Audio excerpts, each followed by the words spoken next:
हमने ओवन में जो पकवान रखे थे बेक करने के लिए वो बेक हो चुके हैं। आप देख सकते हैं इसकी कितनी ज़बरदस्त लुक आई है।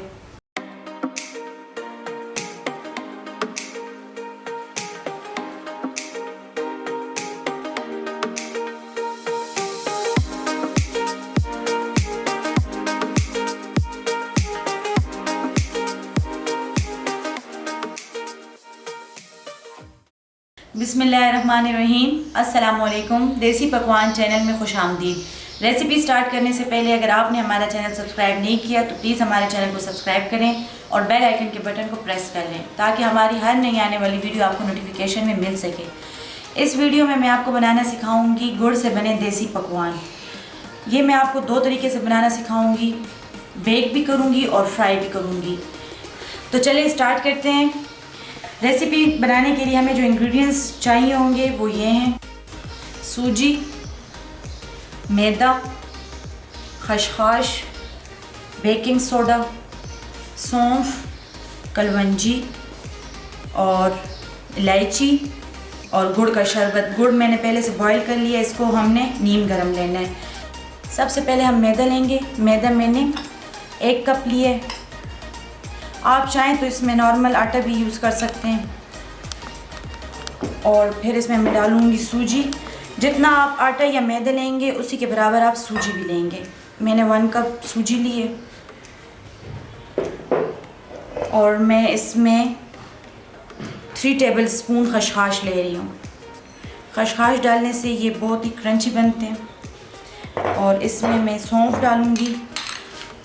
सौंफ में 1 टेबलस्पून डाल रही हूँ इसमें। कलवंजी इसमें मैं 1/2 टेबलस्पून ले रही हूँ। बेकिंग सोडा इसमें मैं 1 पिंच लूँगी। और इलायची का पाउडर मैंने निकाल लिया, ये तकरीबन 8 से 9 इलायची का पाउडर है। इस आटे की जो हम डो बनाएंगे वो हम गुड़ के शरबत के साथ बनाएंगे। गुड़ का शरबत हमने नीम गरम लिया है।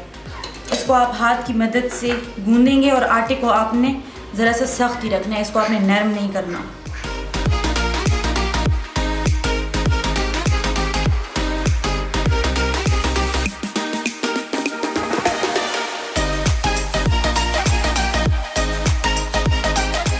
डो को हमने सख्त गूंद लिया। इसमें अब मैं देसी घी शामिल करूंगी 1 टेबलस्पून। घी से ये बहुत ही क्रंची बनते हैं। आप चाहें तो आप इसमें ऑयल भी यूज़ कर सकते हैं, जो आपके पास अवेलेबल हो। आप मक्खन भी डाल सकते हैं। इसको हम हाथ की मदद से सही मिक्स कर लेंगे अच्छे तरीके से।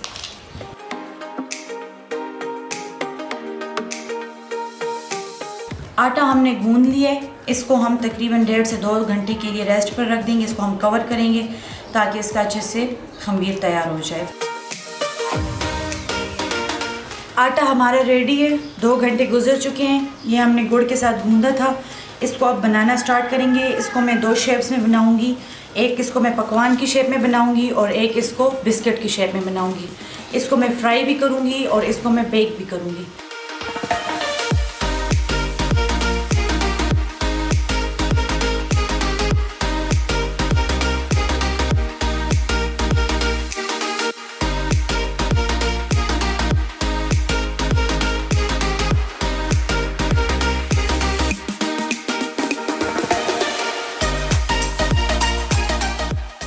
पकवान को पैन में रखने से पहले ज़रा सा ऑयली कर लें ताकि वो चिपके नहीं।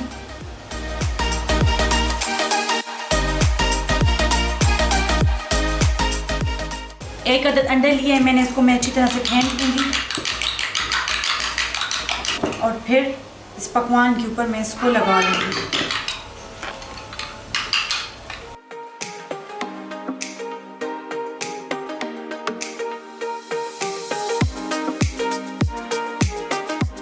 अब हम इसको बेक करने के लिए ओवन में रख देंगे 10 मिनट के लिए। अब हम पकवान बनाते हैं। इसके लिए हम अपने हाथों को ज़रा सा ऑयली कर लेंगे।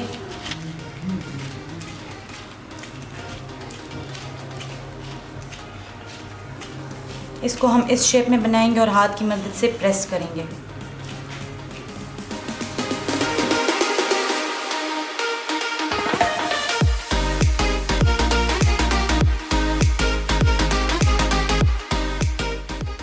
अब हम इनको फ्राई करते हैं।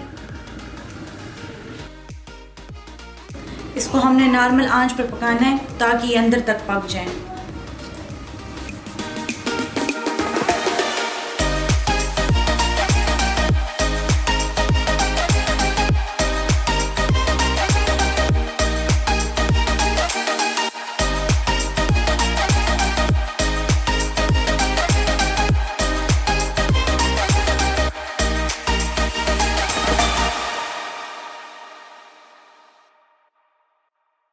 हमने ओवन में जो पकवान रखे थे बेक करने के लिए वो बेक हो चुके हैं। आप देख सकते हैं इसकी कितनी ज़बरदस्त लुक आई है।